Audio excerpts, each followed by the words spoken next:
I am updating my husband list and my letters to my future husband, and I'll tell you why in a bit.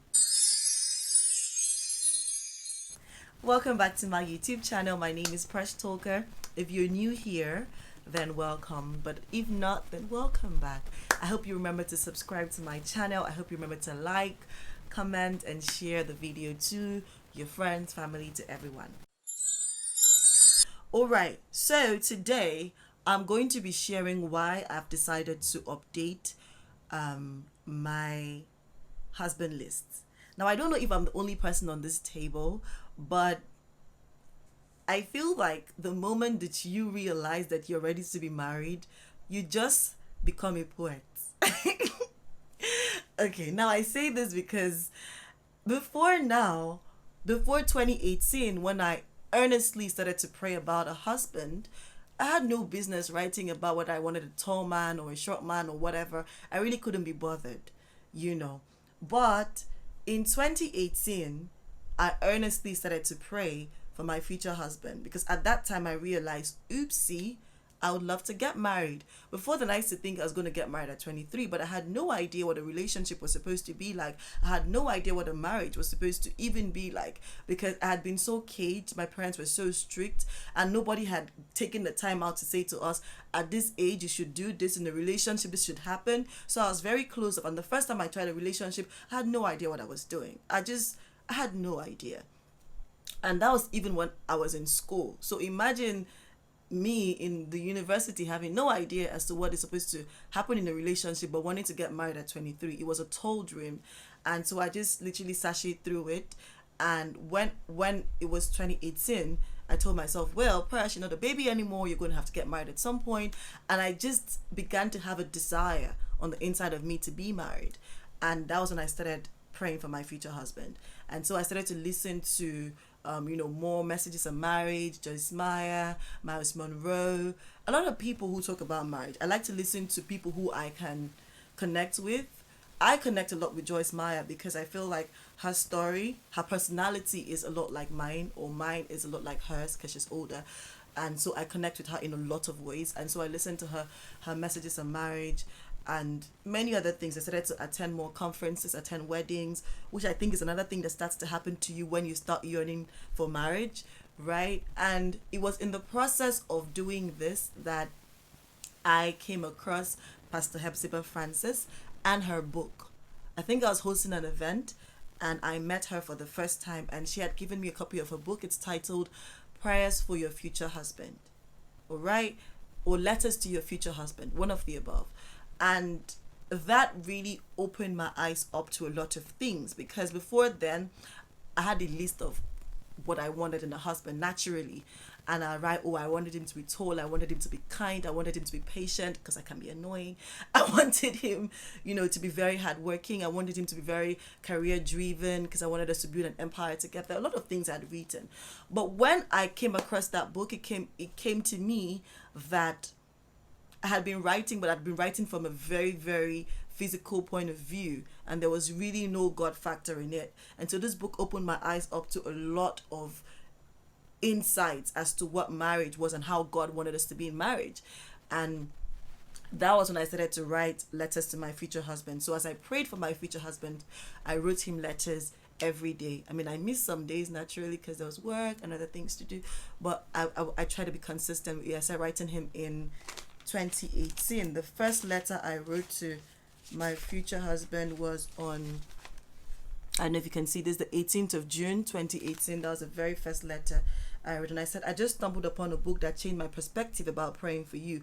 It's called Prayers for Your Future Husband, Spirit-Led Prayers for the One Whose Name You Don't Know, by Frances Okoro. Would need to thank her together later when we meet her. LOL. That's just a part of the story. So that was the first letter I wrote to him, and I just continued to write to him.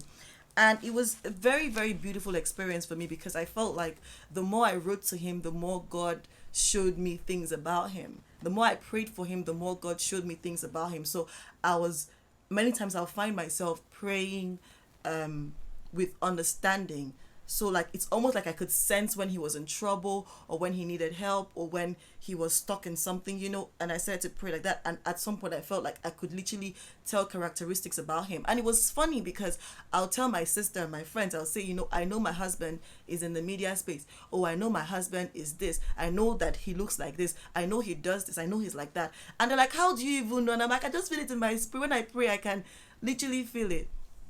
And I started to write those letters. I'm going to read you one of the letters, one of the sweet ones I wrote. I'm such a cute poet.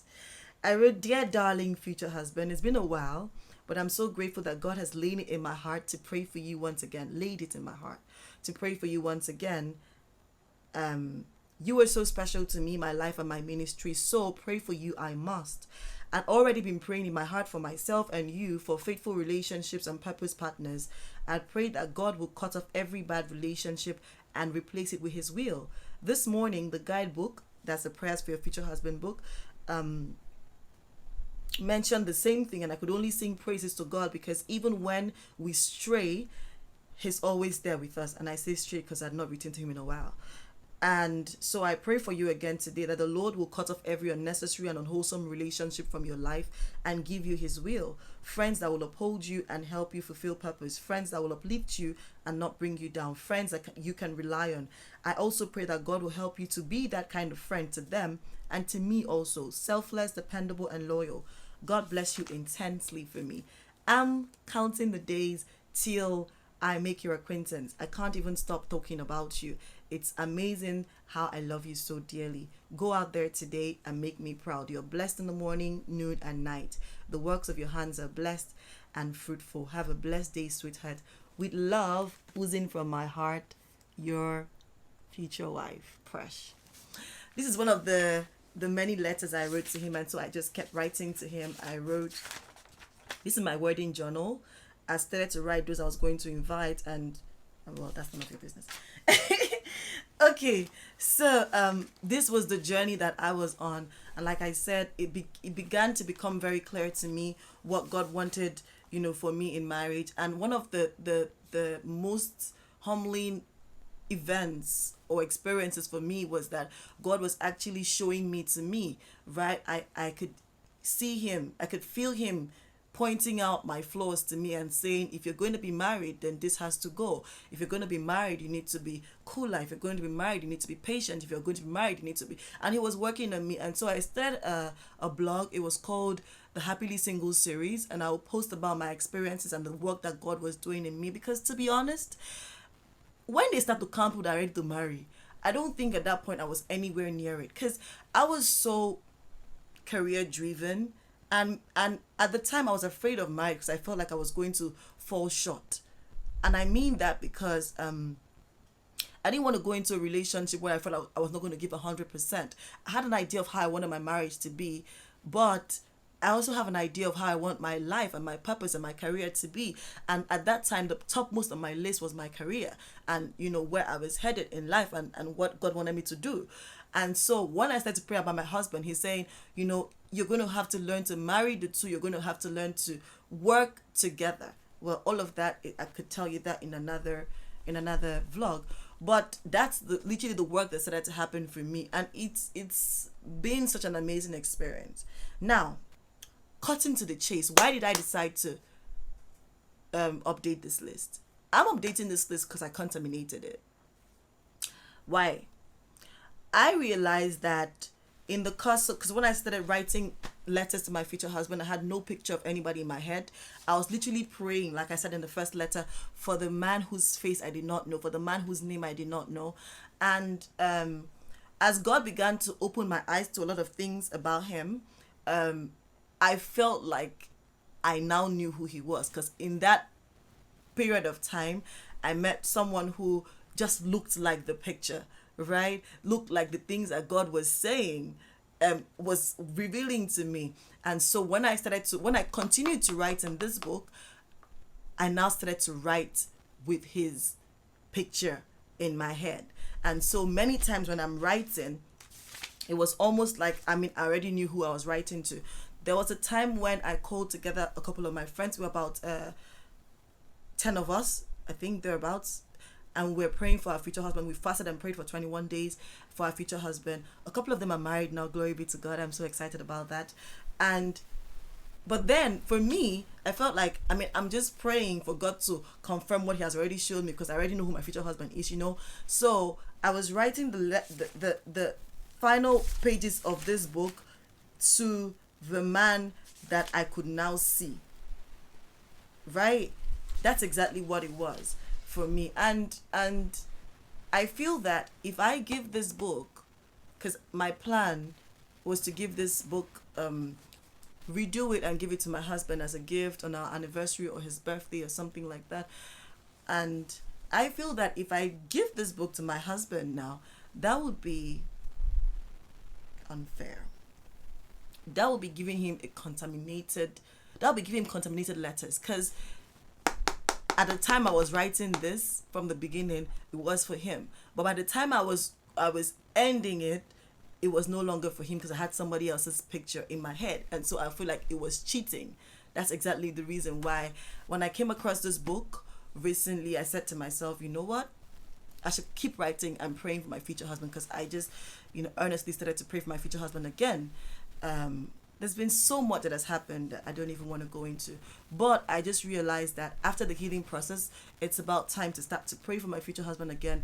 And I came across this book again, and I thought to myself, should I keep writing? And I said no, it would be wrong to keep writing in this book for my I'm almost going to say new future husband, right? It would be wrong to keep writing here, so I'm going to completely abandon this, which I would miss because I wrote so many heartfelt things in this book. I'm going to abandon this and start to write new letters to my future husband, and I am going to love the process. Right? That's exactly why I'm rewriting and updating the list. Also, another strong lesson I learned was concerning my list. I told you about some of the things I've written about my future husband, and while I was writing my letters in this book, I was writing detailed things about what I wanted in my future husband. But it came to a point where I felt like, Precious, you are just too uptight. Like, you have your standards are too high and blah, blah, and blah, blah. And so I said to myself, I don't want to be too uptight. So let me just reduce my list to the basics. I just want a man who is kind and loves God. And I think that's the biggest mistake I ever made, because what that did was blind me to everything that I really needed. Now, when I was writing these things I needed in my husband, I was writing it based off of who I am, right? I know what my flaws are. I know what I can deal with and what I cannot deal with. And so I was literally writing the things that I wanted in the man that would match with mine, right? And so when I took all of that off the list, it literally made me purposeless and visionless. And so at that time, I could have literally been with anybody.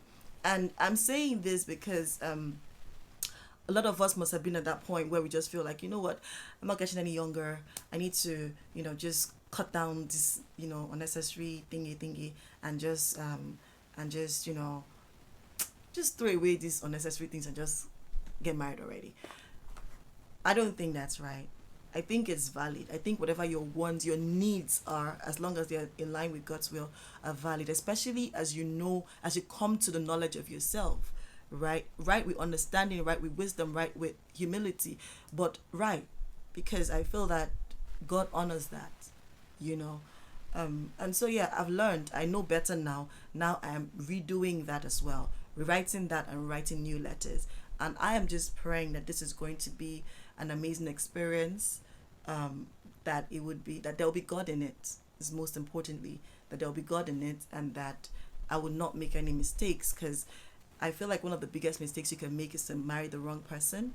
That's one of the biggest mistakes I feel any human being can make. I've seen hopeless, frustrated people who are just angry and sad and bitter because their marriages are in shambles, are in ruins. And so if you have the opportunity now while you're still single to pray about it, why not?